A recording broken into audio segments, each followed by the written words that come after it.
श्री कृष्ण कहते हैं कि जीवन में एक दोस्त कर्म जैसा भी जरूर होना चाहिए, जो तुम्हारे गलत होते हुए भी तुम्हारे लिए युद्ध करे। होने वाले खुद ही अपने हो जाते हैं, किसी को कहकर अपना नहीं बनाया जाता। रिश्ते हमेशा एक दूसरे का ख्याल रखने के लिए बनाए जाते हैं, एक दूसरे का इस्तेमाल करने के लिए नहीं। चूम लेता हूँ हर मुश्किलों को मैं अपना मानकर, जिंदगी कैसी भी आखिर है तो मेरी। जो हैरान है मेरे सब्र पर, उनसे कह दो जो आंसू जमीन पर नहीं गिरते वह दिल चीड़ जाते हैं। डर रखिए वक्त की मार से, बुरा वक्त किसी को बताकर नहीं आता। धन ना हो तो रिश्ते उंगली पर गिने जाते हैं, और धन हो तो रिश्ते डायरी में लिखे जाते हैं। जहर का भी अपना हिसाब है, मरने के लिए थोड़ा सा और जीने के लिए बहुत सारा पीना पड़ता है। डूबी है मेरी उंगलियां खुद अपने लहू में, कांच के टुकड़ों को उठाने की सजा है।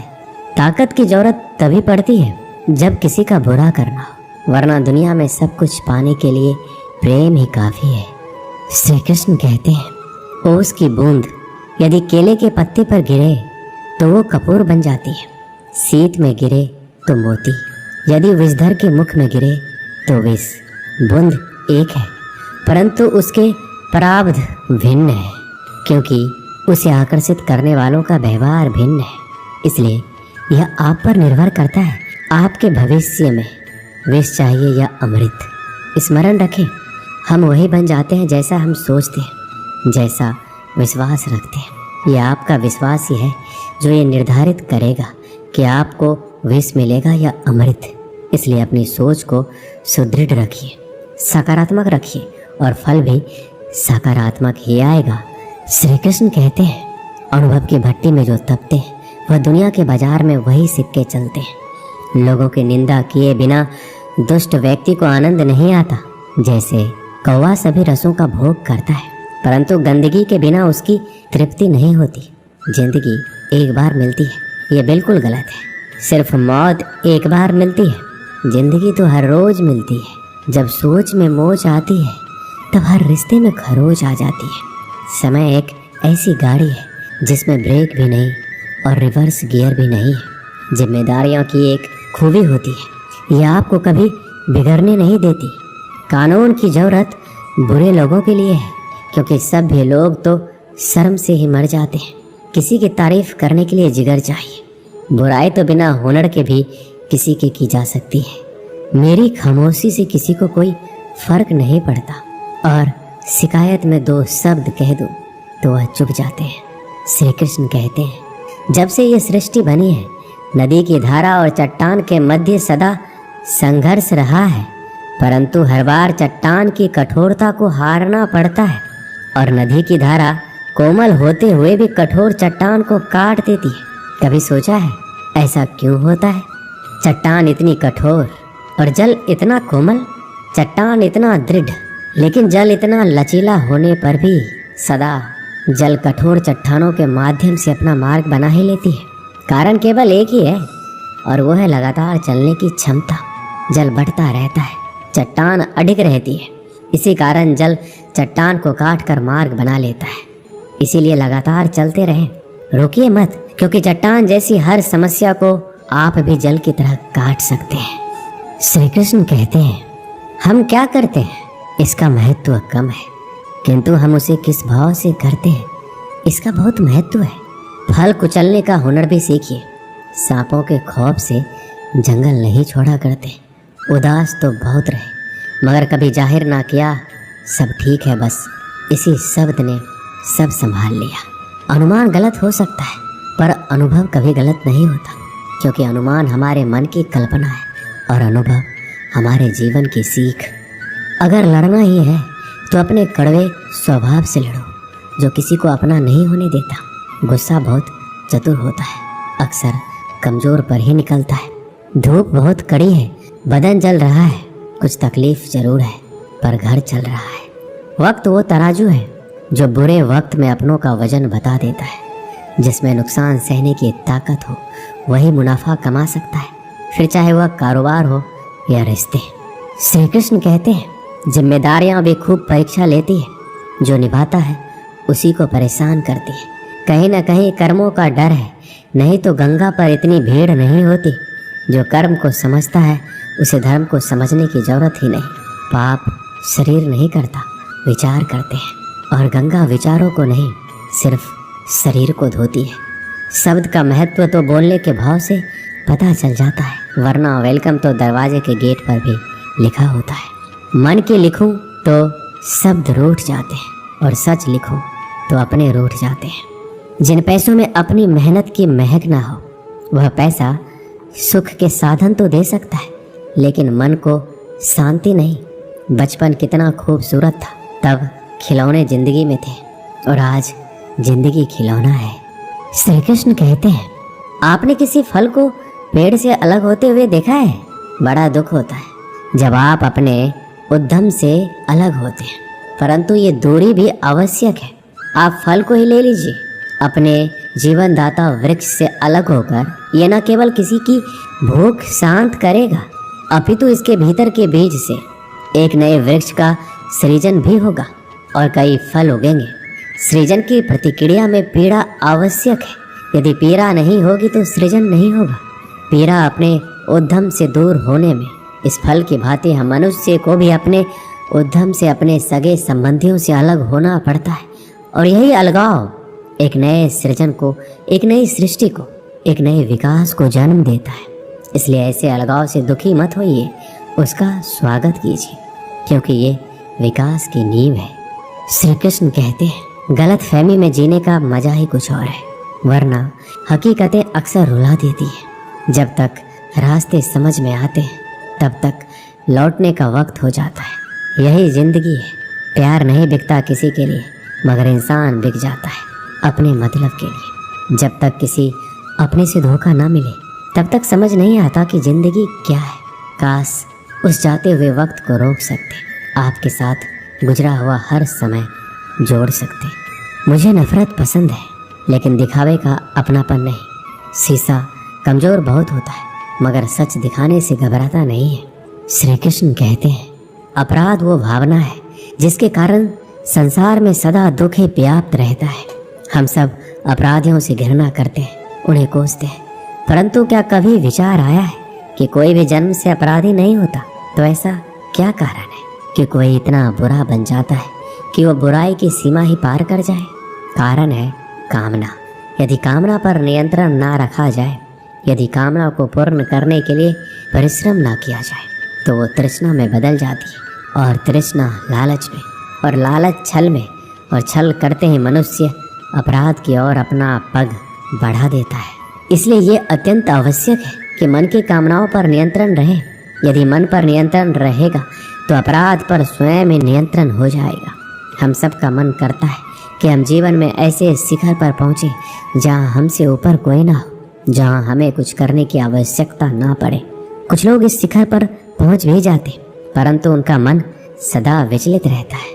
मनोरंजक बात है ना कि जिस विश्राम को पाने के लिए हम इतनी मेहनत करते हैं, इतना परिश्रम करते हैं, वो हमें मिलता ही नहीं।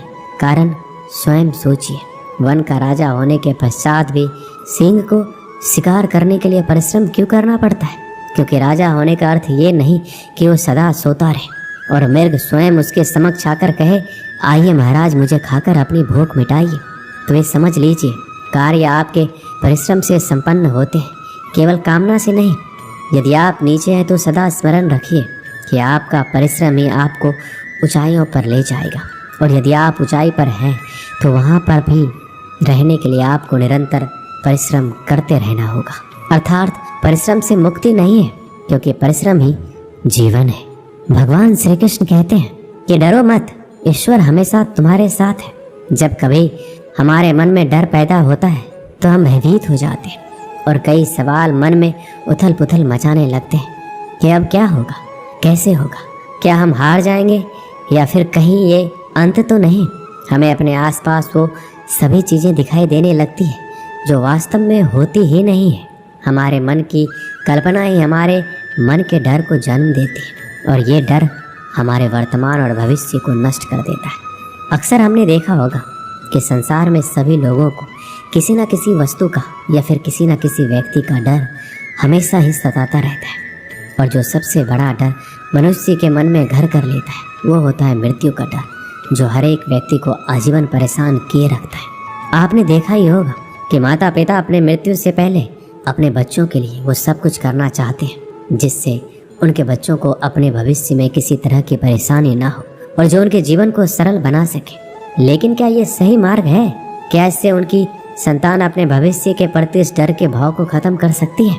भगवान श्री कृष्ण सदैव कहते हैं कि हम अपने जीवन काल में बहुत से कर्म करते हैं, लेकिन जो कर्म हम पहले से करते आ रहे हैं अगर उससे कुछ अलग करना चाहते हैं तो हमें हमारी हार का या फिर हमें असफल होने का डर सताता है और हम बिना परिणाम जाने ही अपने मन में ये सोच लेते हैं कि कुछ ना कुछ जरूर बुरा हो जाएगा और यही भाव हमें डर की स्थिति में पहुंचा देता है। और श्री कृष्ण के अनुसार यही डर हमें अज्ञानता की ओर ले जाता है। वास्तव में अज्ञानता का पहला चरण है भय, भय जो श्रेष्ठ से श्रेष्ठ मनुष्य के विवेक को हर लेता है। जरा स्वयं ही अनुमान लगाइए कि कोई आपको तैराकी के लिए कह दे, लेकिन आज से पहले आपने कभी भी तैराकी नहीं की है, तो आप अपनी तैराकी सीखने से पहले ही अपने मन में यदि ये डर बैठा लेते हैं कि कहीं आप डूब ना जाए या फिर आपके साथ कोई अनहोनी ना हो जाए, तो आजीवन आप तैराकी सीख नहीं पाएंगे, अज्ञान रह जाएंगे। फिर चाहे आपके पास ब्रह्मांड का सबसे उत्तम गुरु ही क्यों ना हो। श्री कृष्ण कहते हैं इस डर को पीछे छोड़कर सफलता के मार्ग पर बढ़ना जरूरी है।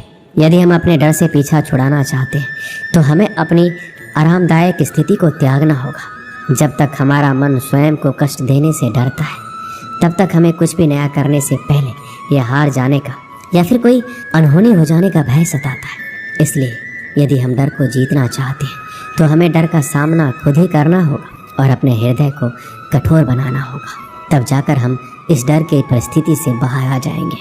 श्री कृष्ण कहते हैं अगर हमें अपने डर पर विजय प्राप्त करनी है तो हम परिणाम की चिंता नहीं करते हैं, कर्म करते जाओ, फल की चिंता मत करो। समय आने पर फल आपको अपने आप ही मिल जाएगा। और यदि हम फल की चिंता किए बिना स्वतंत्र रूप से कर्म करते हैं तो निश्चित ही परिणाम में स्वादिष्ट फल चखने के लिए मिलते हैं। इसी स्थिति को यदि आप कलयुग के अनुसार देखेंगे तो श्री कृष्ण स्वयं कहते हैं कि कोई भी परिस्थिति हो, कैसी भी हालात हो, वो सदैव जीव आत्मा के साथ रहते हैं और अपना कर्म करते जाओ और भयभीत होने की कोई भी आशंका मत छोड़ो, क्योंकि वो सदैव अपनी संतान के साथ में है। फिर आप कैसी भी मुश्किल परिस्थिति में हैं, चाहे कितनी भी दुर्गम हालात हो, चाहे ब्रह्मांड में हो, दुनिया में हो, कोई आपका साथ दे या ना दे, लेकिन ईश्वर सदैव आपके साथ रहेगा। एक गांव में एक किसान रहता था। उस गांव के बाहर एक छोटा सा खेत था। एक बार फसल बोने के कुछ दिनों बाद उसके खेत में चिड़िया ने घोंसला बना लिया। कुछ समय बीता तो चिड़िया ने वहाँ 2 अंडे भी दिए। उन 2 अंडों में से 2 छोटे छोटे बच्चे निकल आए। वो बड़े मज़े से उस खेत में अपना जीवन गुजारने लगे। कुछ महीनों के बाद फसल कटाई का समय आ गया। गांव के सभी किसान अपने खेतों की फसल की कटाई में लग गए। अब चिड़िया और उसके बच्चों को वह खेत छोड़कर नए स्थान पर जाने का समय आ गया था। एक दिन खेत में चिड़िया के बच्चों ने किसान को ये कहते सुना कि कल मैं फसल कटाई के लिए अपने पड़ोसी से पूछूंगा और उसे खेत में भेजूंगा। यह सुनकर चिड़िया के बच्चे परेशान हो गए। उस समय चिड़िया कहीं गई हुई थी। जब वो वापस लौटी तो बच्चों ने उसे किसान की बात बताई कि माँ, आज हमारा यहाँ अंतिम दिन है, रात में हमें दूसरे स्थान के लिए यहाँ से निकलना होगा। चिड़िया ने उत्तर दिया, इतनी जल्दी नहीं बच्चों, मुझे नहीं लगता कि कल खेत में फसल की कटाई होगी। चिड़िया की कही बात सही साबित हुई। दूसरे दिन किसान का पड़ोसी खेत में नहीं आया और फसल की कटाई नहीं हो सकी। शाम को किसान खेत में आया और खेत को जैसे का तैसा देख बुदबुदाने लगा कि ये पड़ोसी तो नहीं आया। ऐसा करता हूँ कल अपने किसी रिश्तेदार को भेज देता हूँ। चिड़िया के बच्चों ने फिर किसान की बात सुनी और परेशान हो गए। जब चिड़िया को उन्होंने ये बात बताई तो वह बोली, तुम लोग चिंता मत करो, आज रात हमें जाने की ज़रूरत नहीं है। मुझे नहीं लगता कि किसान का रिश्तेदार आएगा। ठीक ऐसा ही हुआ और किसान का रिश्तेदार अगले दिन खेत नहीं पहुंचा। चिड़िया के बच्चे हैरान थे कि उनकी माँ की हर बात सही हो रही है। अगली शाम किसान जब खेत आया तो खेत की वही स्थिति देखकर बुदबुदाने लगा कि ये लोग तो कहने के बाद भी कटाई के लिए आते नहीं। कल मैं खुद आकर फसल की कटाई शुरू करूँगा। चिड़िया के बच्चों ने किसान की बात सुनी, फिर अपनी माँ को ये बात बताई। तब चिड़िया बोली कि बच्चों, अब समय आ गया है ये खेत छोड़ने का। हम आज रात ही ये खेत छोड़कर दूसरी जगह चले जाएंगे। दोनों बच्चे हैरान थे कि इस बार ऐसा क्या है जो माँ खेत छोड़ने को तैयार है। उन्होंने पूछा तो चिड़िया बोली, बच्चों, पिछली 2 बार किसान कटाई के लिए दूसरों पर निर्भर था, दूसरों को कहकर अपने काम से पल्ला झाड़ लिया था, लेकिन इस बार ऐसा नहीं है। इस बार उसने ये जिम्मेदारी अपने कंधों पर ली है, इसलिए वह अवश्य आएगा। उसी रात चिड़िया और उसके बच्चे उस खेत से उड़ गए और कहीं और चले गए।